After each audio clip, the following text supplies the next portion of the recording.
Physiotherapist ACL injury কিভাবে আমরা diagnosis করি? Thank you. মানিক সাহেব খুবই গুরুত্বপূর্ণ আরেকটি প্রশ্ন করেছেন। একটা ACL ইনজুরি ডায়াগনোসিস এর পূর্ব শর্ত হচ্ছে আমাদের প্রপার হিস্ট্রি টেকিংটা। সো আমাদের কাছে যখন কোনো পেশেন্ট আসে তখন আমরা আসলে একটা স্ট্রাকচার ওয়েতে ডায়াগনোসিস এ যাই। যেমন ইনিশিয়ালি পেশেন্টের কাছ থেকে আমরা সাবজেক্টিভলি হিস্ট্রিটা নেই। দেন অবজেক্টিভলি আমরা দেখি। দেন কিছু স্পেশাল টেস্ট করি।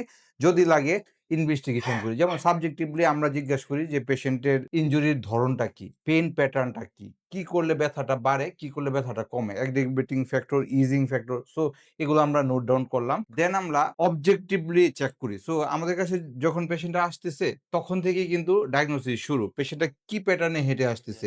তার গেট প্যাটার্নটা কি? অ্যান্টালজিক গেট নাকি ওয়াডলিং গেট?